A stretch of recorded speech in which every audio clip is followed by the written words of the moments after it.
For today's Critical Thought, I have some wonderful news. We've officially moved on from the Are Video Games Art seasonal debate, but a new competitor has joined the ring. And for today, we're going to debate, are video games only meant for kids? And why this question is a very quick or very long answer, depending upon what you're looking for. By the time you're watching this, it should be about a week or two since the game Horses was released. The game that was not allowed to be on Steam, Epic, I think Humble took it off and they put it back on, and it spurred a lot of debate and discussions about what should be acceptable on Steam, what games should be allowed, and what you shouldn't be doing with horses. Spoiler alert, do not play horses in front of any kids, as we learn on our stream. But a well-known writer and talker about game design made a very, polarizing tweet, whatever you want to say, on social media.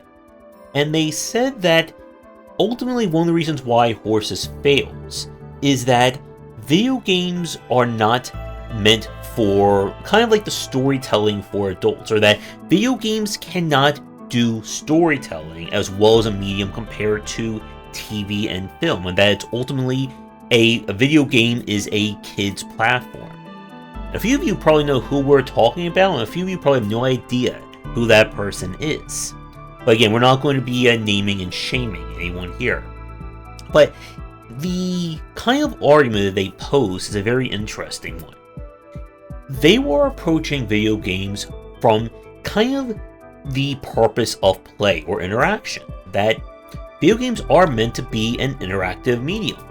You run, you jump, you shoot, you cook, clean, date, fly spaceships, fly boats, anything else you can imagine. And that a video game at the end of the day, or the games that kind of best exemplify what a video game are supposed to be very mechanical. They're supposed to be very number crunchy. They're supposed to be toys or boxes that you can play around with, break, optimize, whatever you see fit. And a lot of video games have been made that way. However, as I'm sure a few of you and a lot of people on social media argued, video games have certainly evolved beyond that. And I think this really gets at how much video games, and by extension, what is game design, has changed over the past 15 years.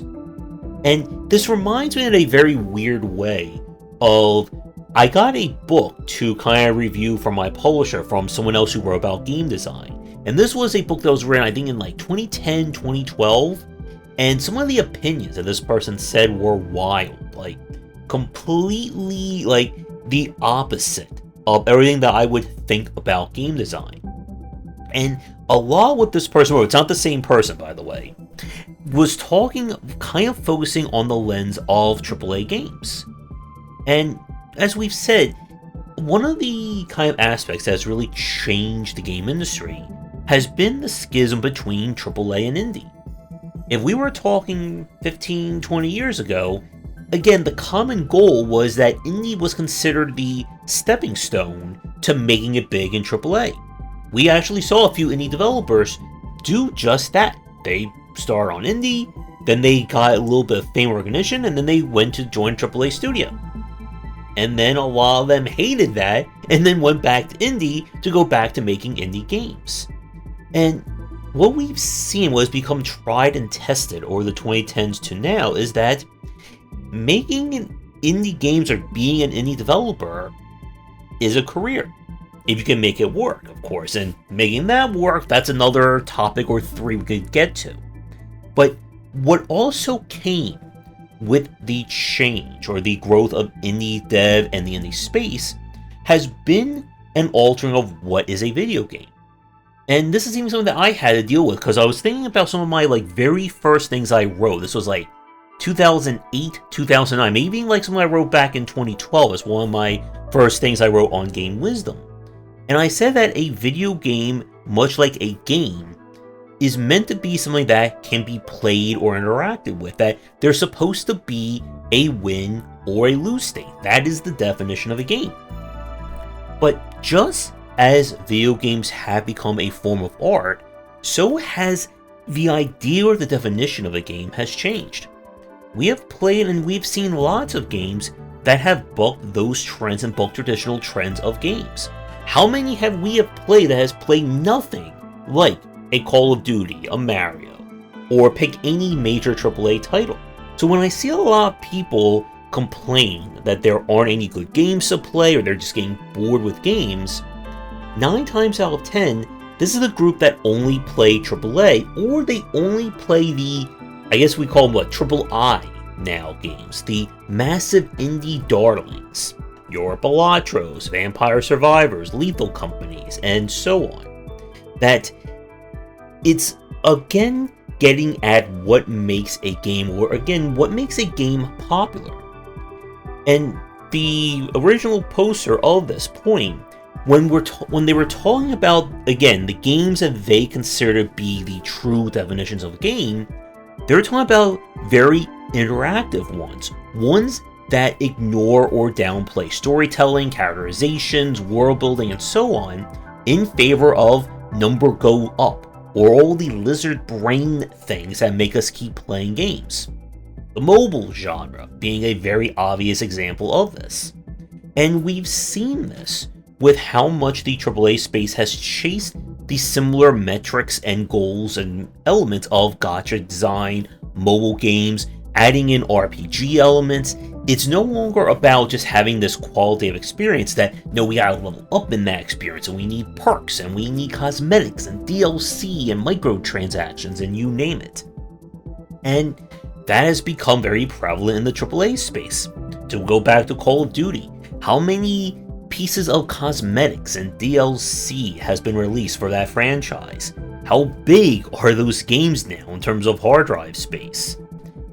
And if you just look at games at this lens, there isn't really room for deep storytelling. If people just care about number go up and whatever is their latest kill streak, they're not going to be interested in your 20 to 30 hour emotionally driven story about John Soldier doing soldierling in Warville. But what we've seen when it comes to the indie games that have blown up, and the ones that have punched way above in terms of their recognition, has been those that either use the foundations or the mechanics of games to tell an original story, or just do something that is fundamentally different that we really haven't seen before. And if we look at some of the major successes, Inscription is a very notable one, that it tells a very unusual and original story, but it's all framed through kind of the style and aesthetic of the found footage, the cursed game, and so on and so forth. This year, Look Outside, while it doesn't quite use the language of games to tell or as part of its storytelling, it still has a very amazing story, great music, and original art that makes it stand out above everyone else. Fear and Hunger from a few years ago is another notable example. These are games that have found a way to be a game, to be something you play and interact with, but do something different. And in this respect, the gameplay becomes part of the storytelling and vice versa. A big example, and one that I don't think the creator or the original poster even thought about or mentioned, is the rise of Souls-likes. Part of the mystique and magic of playing a Souls-like, as we've talked about before, is that the storytelling is intertwined between the world and the lore building and your character themselves. It's not just about you learning about what's happening in this world, seeing who the bad guys are, but it's about your own personal growth as a character. And this even extends further back to after-action reports, people writing, fiction about their playthroughs and stuff along those lines. That while video games are definitely not the same medium of storytelling as film, TV, or books, guess what? It doesn't have to be.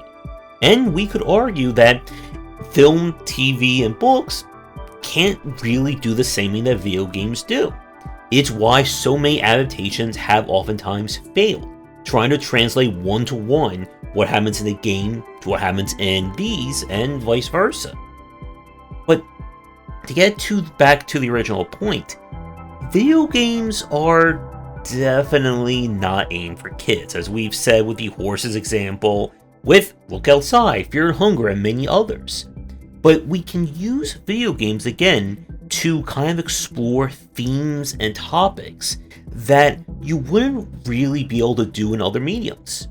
If we talk about logistics games, for instance, you can't really, watch or understand how automation and maximization are min-maxing by watching a TV show. Imagine the novelization of Factorio. Probably be like 5,000 words of, and so I hit the coal and I drill and I move the assembly line. And when we look at how much games have changed, even again going away from mechanical heavy titles, we've seen people embrace games that are more about their storytelling, that maybe the gameplay is second or third down the line, but it's about being able to interact in this world and in this space. So many survival crafters. We played last year, of course, Stardew Valley. The idea of Stardew Valley is a phenomenal one. It is a very mechanic-heavy game, as always, but what has attracted and kept people coming back is the world itself, interacting with the characters, adding your own characters to the game, and many more examples. And we can certainly argue that if Stardew Valley was just a farming sim, that's it, no characters, no world, nothing else, it probably would have done reasonably okay. It would not have become the success that anyone could have foreseen. The same goes for, of course, Undertale, what we're seeing now with Deltarune, and a lot of the other quirkier games. That there can be amazing gameplay, but what makes these games grow and expand so much are the characters. It's about the tale, the journey that goes into them. So while people can certainly get into them or be interested in them just by the mechanics and the gameplay alone, that wouldn't have led to so many people falling in love and making so many memes of all the characters of Undertale. And I can't even begin to imagine what it's going to be like when Deltarune is fully completed and people going just hog wild over everything in that one. And to begin to wrap things up, because this is one of those topics again that there really isn't, I think, a lot that we can go into without just kind of repeating again and again, is that video games are aimed for everyone. That doesn't mean that every game is meant for every person. This returns again to kind of that fascination that AAA developers, even people from AAA going to the indie, have with making the perfect game. That a video game must include A, B, C, and D, and if you hit every one of those boxes, your game will sell an extra 5 million copies. Or that every platformer must do this, or every shooter has to be like that. And we see this again from a lot of people in the industry, and especially a lot of consumers who only are exposed to AAA titles. That if the only horror game they play is Resident Evil, then every horror game must be just like Resident Evil, or there's something fundamentally wrong. And when we look at how much the indie space has grown, and as I'm recording this at the beginning of December, I just did all the IGF judging about a month or so ago. I saw some amazingly original games that you would never see out of a AAA space. And it's again why I harp so much on people promoting and getting the word out about their favorite indie games.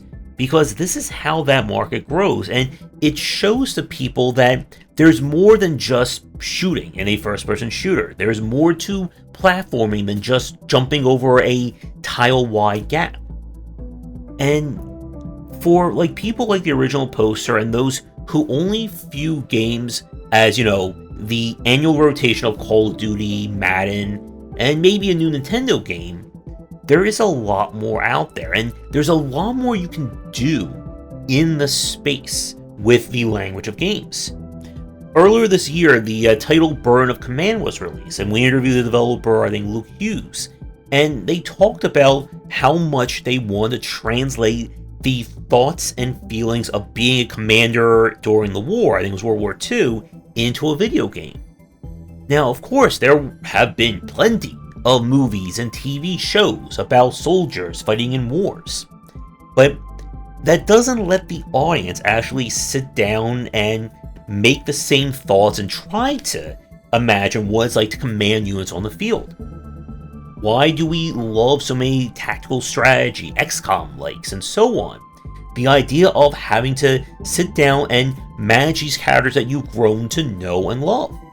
And as one final example of a game that managed to marry both storytelling and gameplay very well along those lines would be, of course, the rise of success of Fire Emblem. Fire Emblem is a tactical strategy game, but it's also a game about caring for your characters, making sure they don't die, and in the more recent ones, having more relationships and more interactions with them. It is a game that, again, on one side you have the very number crunchy, min-maxing, having to figure out which, classes to get everyone in, what's the best gear. On the other side, it's about knowing these characters, going to like them, and feeling very, very sad when an enemy kind of skirts around your units and delivers that one critical hit that kills them when you weren't expecting it. For those of you watching, here's our question for the video. What are some other great examples of games that manage to tell an original story through the language of games itself? So again, what we're talking about is that the mechanics or the gameplay are there to facilitate the story.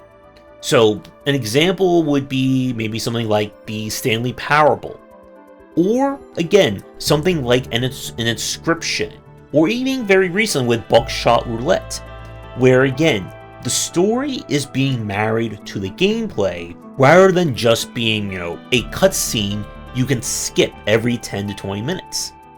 So with that, thanks for tuning in. We'll see what other controversial hot takes we have before 2025 is over, and of course, I'm sure we'll have plenty more in 2026. Thanks for watching, and a special thank you to our Patreon supporters. If you enjoyed the video, do the YouTubing stuff, be sure to visit our Discord and Patreon, and you're interested in more in my thoughts on design, check out my game design books.